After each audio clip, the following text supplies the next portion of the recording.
Bonjour et bienvenue au château de Londonvillers. Alors moi-même je suis propriétaire depuis une trentaine d'années de cette maison. Je vais vous faire découvrir des choses étonnantes. Déjà une collection d'art byzantin, vous verrez également un instrument étrange, vous verrez des objets assez hétéroclites. C'est vraiment une maison exceptionnelle qui est située près de Metz, à quelques kilomètres de la frontière allemande ou du Luxembourg. Alors pour vous parler peut-être un peu de l'histoire de la maison, le premier château a été construit vers 1580 par Thomas Le Duchat, qui était le premier petit seigneur de Londonvillers. Ensuite, au cours des 17e, 18e, il a été un peu remanié. Il y avait beaucoup de familles de la noblesse lorraine qui habitaient ici, dont le chevalier Michel de Saint-Blaise, qui a d'ailleurs donné ses armes au village.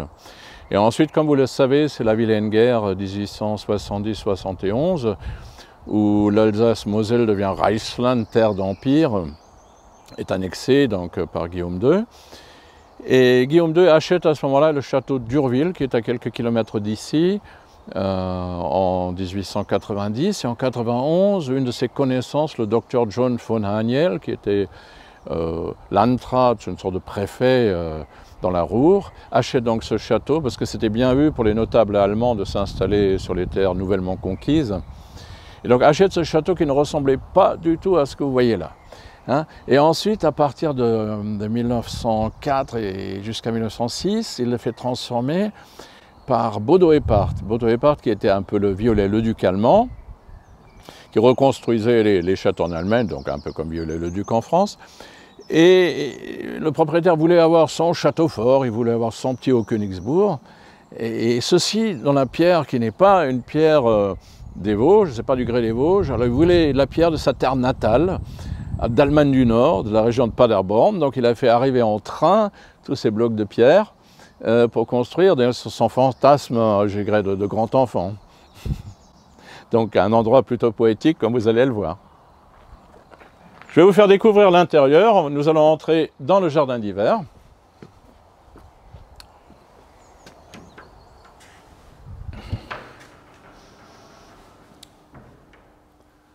Donc je vous présente le jardin d'hiver, qui est un endroit tout à fait charmant pour lire ou prendre un petit thé au printemps ou à l'automne.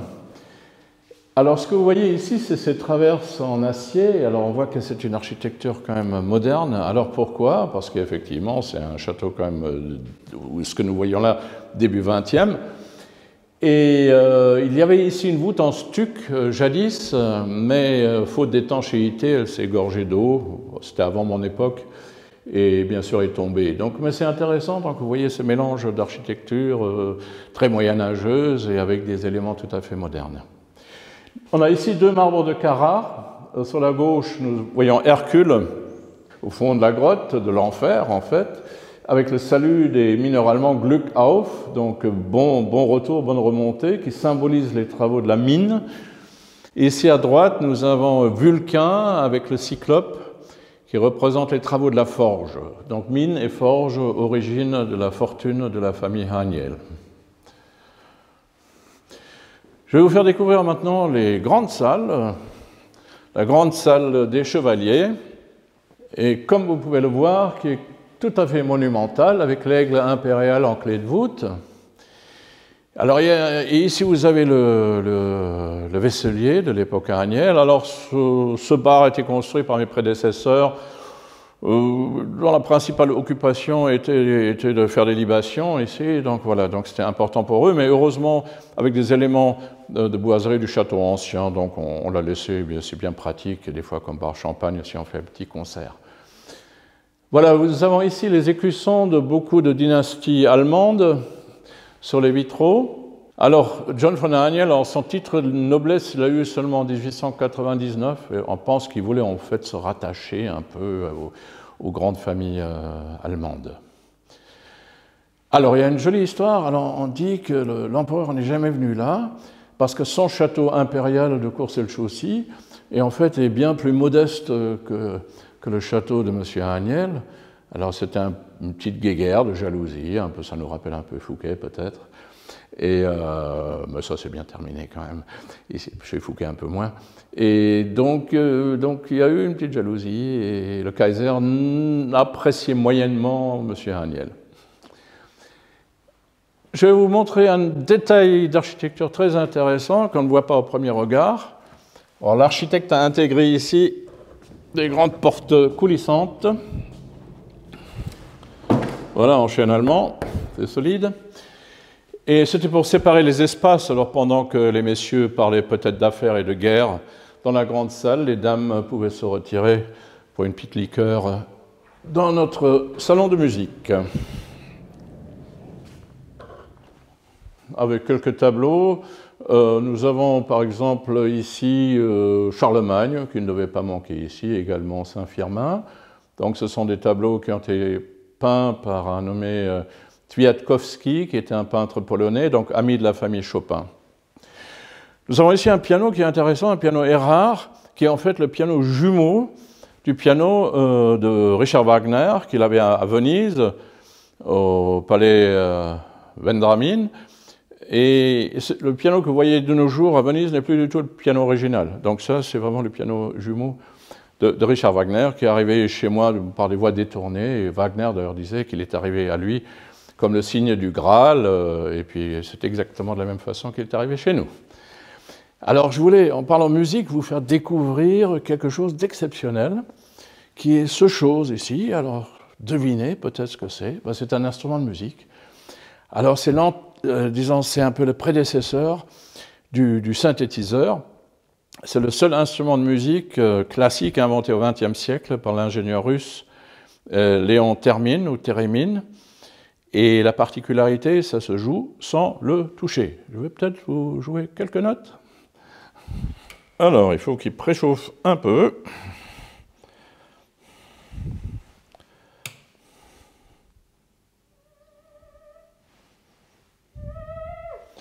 Alors, il me faut mon pianiste qui va m'accompagner.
Bien sûr, on pourrait continuer bien longtemps de jouer du thérémine, mais vous connaissez cet instrument parce que dans les films de science-fiction des années 50-60, quand les soucoupes volantes arrivent ou décollent, vous voyez, et là vous avez entendu déjà ça. Voilà, c'était fait également avec le thérémine. Voilà, je vous montre éventuellement, voilà pour l'orthographe, le thérémine. Donc c'est très très rare. Et difficile à maîtriser. Alors, excusez-moi pour... Voilà, je m'entraîne, mais c'est dur. Alors là, nous allons maintenant aller dans le chœur le plus ancien du château, qui est le chœur Renaissance, mais qui a été chapeauté par les nouvelles constructions. Et c'est pour ça que l'architecte Bodo Hephardt a construit cette porte néo-Renaissance, avec un vitrail Art Nouveau, plutôt dans le style viennois d'ailleurs. Et Bodo Hephardt s'est représenté, d'ailleurs ici, en chevalier de la Renaissance, à droite, et en face son épouse. Alors Bodo Hephardt était assez fier de sa personne et de son art, donc partout un peu il mettait sa signature, son portrait. Bien, mais il le mérite, il le mérite. Là, nous sommes dans le vestibule, donc un peu la salle d'entrée, parce que M. Agnel est également maire du village, donc il avait son bureau ici, maintenant c'est le mien qui est là. Et nous avons ici, bien sûr, l'empereur Guillaume II, qui ne devait pas manquer dans cette maison. C'est grâce à lui que nous sommes là aujourd'hui. Le chancelier Bismarck, qu'il affectionnait particulièrement, la famille impériale. Et là, sur cette photo, on voit M. Agnel avec ses grandes moustaches et un panneau voilà, de la famille Agnel. Donc, il vendait également du charbon et du fioul. Nous avons ici, sur ce meuble, le portrait de François de Marmier. François de Marmier, qui est un héros de l'aviation française. Et donc, en 18, Madame veuve Agnel a été mise à la porte avec ses 4 petites filles. Et pendant la guerre, elle avait ici installé un foyer de repos pour les infirmières. Le front n'était pas très loin, Verdun, etc. Et donc, elle a eu tous les honneurs de la presse allemande. Mais en 18, elle a été mise à la porte avec 2000 Reichsmark et une petite valise. Et donc, l'État français a donné le château à François de Marmier, qui est mort en 1932, qui lui a légué son château aux Hospices civils de la ville de Metz, qui était propriétaire, entre-temps s'appelait le CHR Metz-Thionville, et qui, à la fin des années 80, avait d'autres malades à soigner que de vieux châteaux. Donc c'est là où je me suis lancé dans cette folle aventure de reprendre cette maison en main. Depuis, nous travaillons beaucoup. Ça, c'est la flotte sur le Rhin. Alors, également, la famille Agnel possédait la plupart de la flotte sur le Rhin. Si vous promenez encore sur le Rhin de nos jours, vous verrez les bacs qui s'appellent Franz Agnel, 1, 2, 3, 4, 5, 6. Donc, c'est toujours la propriété de la famille Agnel. Et ici, nous avons Franz Agnel, donc, qui est le fondateur de la dynastie Agnel. Nous allons maintenant aller dans les sous-sols. Et alors là aussi, vous verrez la pièce à boire, la cave à vin, avec une fontaine à vin, ce qui est quand même assez rare, et également une chapelle qui n'est pas tout à fait une chapelle chrétienne, qui était plutôt un temple initiatique, parce que M. Agnel était dans les cercles ésotériques, initiatiques, maçonniques. Et donc, si vous avez le coup d'œil, vous verrez beaucoup de symboliques inscrites dans la pierre, ici au château de Londonvillers. Nous allons découvrir maintenant les sous-sols. C'était le niveau des anciennes cuisines, qui maintenant sont désaffectées. Alors ici, c'était des garde-manger, et ici à droite, on a donc les anciennes cuisines, avec une électricité un peu approximative, mais qui est toujours en fonction, honte à moi. Mais on n'a pas les moyens de faire mieux pour le moment. Et alors là, nous allons découvrir la cave à vin, la Trinkstube ou Weinstube. Alors, vous savez, dans la tradition allemande, on boit plutôt une bouteille de vin avec les bons amis, donc entre hommes, jadis. Et donc, c'était la pièce conviviale. Et d'ailleurs, vous voyez ici ces peintures murales qui ne sont hélas pas des fresques, hein, c'est pour ça qu'elle poudre. Des scènes de libation, des raisins. Et alors, ce qui est exceptionnel, c'est cette fontaine à vin qui était alimentée par l'office au-dessus, donc il y avait un tonneau, et il y a un système de tirette ici. Donc on pouvait tirer ici du vin à volonté. C'est un peu le mythe dionysiaque, donc le vin qui coule à flot, voilà, bonne vie. Bien, alors, transition un peu étonnante. Nous allons passer ici dans la chapelle du château. Alors, la chapelle, bon, est-ce que c'était vraiment une chapelle? Alors, quand je suis arrivé ici, c'était rempli de détritus à hauteur d'homme, ce qui est d'ailleurs pourri ici, vous voyez le revêtement mural. Et nous avons vidé des conteneurs, ici de bouteilles vides, d'immondices diverses. Et j'ai trouvé cette croix, en fait, sous ces immondices. Je l'ai accrochée là, je me dis, bah, ce sera la chapelle. D'ailleurs, ici, nous avons ce chapiteau de colonne qui montre une croix, mais qui montre également le triangle inversé, qui est donc plutôt un symbole maçonnique ou ésotérique du plan terrestre, ici dans le plan spirituel, le plan terrestre. Et nous pensons que c'était plutôt en fait une sorte de temple d'initiation maçonnique, plutôt qu'une chapelle chrétienne. Donc c'est moi qui ai donné ou redonné l'aspect chrétien à ce lieu. Nous allons maintenant remonter dans les grandes salles. par cet escalier secret.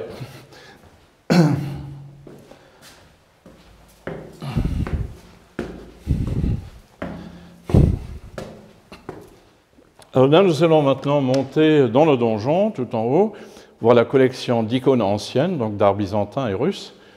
Une collection que j'ai constituée moi-même, j'ai commencé à collectionner à partir de l'âge de 16 ans. Alors je ne suis ni russe ni orthodoxe, est-ce que je suis croyant ou gravement mystique, je revendique, ça certainement. Et j'étais touché par la beauté de ces icônes. Je vais vous les faire découvrir.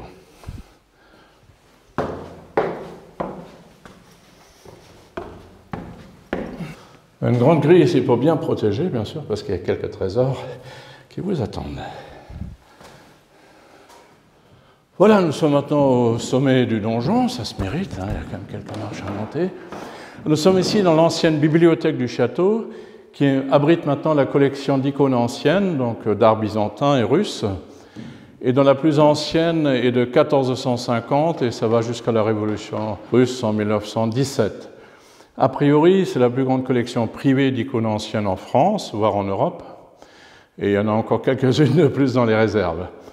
Alors, pour vous parler de l'iconographie, alors souvent on croit que c'est simplement la Vierge, etc., pour les gens qui ne savent pas trop. Alors ça servait dans l'église d'Orient avant tout comme support de prière, mais le personnage qui est représenté est considéré comme présent, c'est-à-dire que lorsque vous entrez chez une famille de croyants, on salue d'abord les icônes et ensuite le maître de maison, parce que c'est un peu comme dans le Saint-Sacrement, on considère que c'est la présence du Christ dans l'hostie, et ici c'est la présence du saint personnage dans cette icône, qui était peinte habituellement ou écrite, comme il est dit, par des iconographes, souvent des moines, mais également des laïcs, qui passaient souvent des mois, voire des années, à peindre une icône. Alors elle avait deux fonctions, donc comme je vous disais, support de prière, également ça servait à l'enseignement, parce que souvent c'était des populations illettrées, donc elles apprenaient les écritures sacrées à travers donc, ces représentations imagées, dont certaines icônes rappellent d'ailleurs un peu des bandes dessinées pédagogiques, comme je pourrais vous le montrer. Là nous avons Charlemagne, alors c'est l'original, était à la cathédrale de Metz, donc il date de l'an 1000. Mais ça, c'est une copie. Alors d'ailleurs, à la cathédrale de Metz, il n'y a eu qu'une copie, et l'original est maintenant au musée du Louvre. Alors, je vous parlais de ces icônes un peu bande dessinée. Voilà, vous voyez. Alors là, nous avons les différentes fêtes religieuses de l'année. Et avec l'Anastasie, la Pâque au milieu, parce que pour l'Église d'Orient, c'est Pâques qui est la fête la plus importante, alors que chez nous, ou chez les catholiques, ce serait plutôt Noël. Alors l'iconographe a dû peindre ça pendant des années au pinceau à deux poils, parce que même à la loupe, vous verrez que chaque visage a son sourire, son vrai regard, c'est absolument extraordinaire. Je vais vous montrer la plus ancienne des icônes. Celle-ci a une valeur inestimable, elle est de 1450 et représente la Trinité de l'Ancien Testament. Donc c'est le moment où Abraham reçoit un soir 3 étrangers, ils ont l'air un peu bizarres, comme il leur donne à boire et à manger. Et là tout d'un coup il découvre que c'est en fait la divinité sous la forme de 3 anges. Il y a encore d'autres motifs un peu moins drôles. Vous voyez, vous avez là la décollation, la décapitation de Saint Jean. Et ici, de nouveau, une icône avec l'illustration, donc de nouveau ce côté un peu bande dessinée pédagogique où on a tout le cheminement de Saint Jean-Baptiste jusqu'à sa décollation. Alors, je vais encore vous montrer une icône assez exceptionnelle. Alors, vous voyez par exemple cette icône ne ressemble pas du tout à une icône traditionnelle comme celle-ci. C'est plutôt dans le style de la Renaissance italienne. Alors effectivement, je vous ai accroché ici l'icône, la peinture de Raphaël, et parce que l'iconographe s'est inspiré de cette peinture. Alors c'était très mal vu par les instances religieuses, Mais surtout au XIXe siècle, et Saint-Pétersbourg qui était tourné vers l'Occident, bah, les clients disaient mais on veut pas une icône ancienne, on veut quelque chose de moderne. On a pu peindre ce genre de choses, mais qui étaient très mal vues en fait, mais qui étaient modernes. Là, nous avons une vitrine avec des icônes de voyage, parce que le croyant emportait souvent, il avait une sorte de petit triptyque, voilà, qui faisait une sorte de petit hôtel portatif. Et ça, c'est des croix de baptême d'une famille, donc depuis le XVIIe siècle, qui ont été intégrées ici. Et là, nous avons aussi une icône de voyage qui appartenait à l'ancien ministre-président de la Sarre, donc allemand Franz Josef Röder, avec ses initiales en argent, donc c'est assez rare, qu'il a dû recevoir, je pense, lors d'un voyage dans les pays de l'Est. Ça, ce sont des éléments qui faisaient partie une sorte d'accordéon. Alors c'est une sorte d'iconostase, alors on emportait ça, surtout sur les champs de bataille, les militaires emportaient ça pour les fouilles religieux, donc ils avaient une sorte de petite église portative qu'ils pouvaient emporter pour célébrer les offices. Voilà, alors là vous voyez cette voûte avec des médaillons qui représentent les sciences et les arts, donc je vous le disais c'était la bibliothèque ici, donc les sciences et les arts. Alors quand je suis arrivé ici, c'était en très très très mauvais état. Et nous avons dû gratter totalement tout ce plâtre pourri qui était là. On a recollé 4 tonnes de plâtre ici au plafond. Et nous avons réussi à sauver les médaillons. Alors j'ai rencontré un peintre qui restaurait les fresques dans les palais vénitiens. J'ai réussi à le convaincre à venir ici. Donc il a fallu un excellent travail. Merci Pierre. Voilà. Ah oui, je voulais encore vous montrer ici, et je vous parlais de symboles initiatiques et maçonniques. Alors vous avez ici ce mouton avec la lettre H. Et alors ce serait trop long de vous faire un grand cours sur la symbolique maçonnique et initiatique, que je maîtrise moyennement d'ailleurs.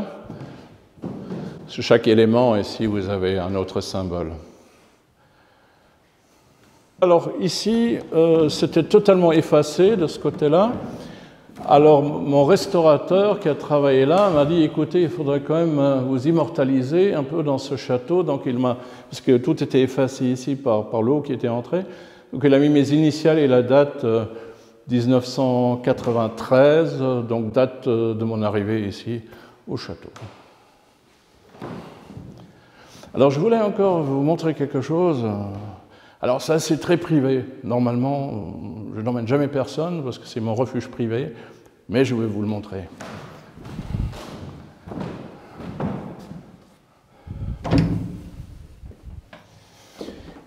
Comme promis, je vous montre ici mon refuge que personne ne voit jamais, qui est une suite en l'honneur de Louis II de Bavière. Alors moi j'aime bien, on dit que c'est un roi fou, je crois que c'est un roi poète avant tout, et la Sainte Lance, qui ne devait pas manquer ici, ce n'est qu'une réplique, hélas, parce que l'original était à la Hofburg à Vienne. Alors ici, nous avons la fiancée qui n'a jamais épousé, Sophie Charlotte, qui est ensuite devenue la duchesse d'Alençon et qui est morte, hélas, dans l'incendie du bazar de l'Hôtel de Ville. Nous avons ici la Galerie des Beautés. Alors ça, le grand-père de Louis II de Bavière était un peu séducteur, appelons ça comme ça, et donc il a fait peindre ici c'est des ivoires, donc c'est des miniatures sur ivoire, un peu toutes ses copines, dont la célèbre Lola Montes, hein, qui est entrée dans l'histoire. Alors vous avez à Munich, dans le château de Ville, vous avez les mêmes en peintes à l'huile, donc et ça c'est quand même assez rare d'avoir cette collection sur ivoire. Et là, je vais vous montrer quelque chose d'extraordinaire, qui est cette pièce dédiée à Louis II de Bavière, avec du mobilier qui a été fait par son menuisier. Et si vous allez au château de Neuschwanstein en Bavière, vous verrez exactement le même mobilier, le même style de facture. Alors, ça a été fait par Anton Pösenbacher, qui était donc son menuisier favori. Et on pense que ça a été destiné au château de Falkenstein, qui n'a jamais été construit. Et alors, c'est arrivé aussi par des voies très très étranges ici au château de Londonvillers, mais il faudrait faire une émission supplémentaire. Alors là, ça c'est un meuble oratoire, qui est quand même plutôt assez fantastique, avec l'Enfant Jésus de Prague. Alors, ceci est tournant, donc on a deux faces, vous voyez. Et alors, ce qui ne devait bien sûr pas manquer, c'est le Saint Graal. Bien sûr, il est à Londonvillers.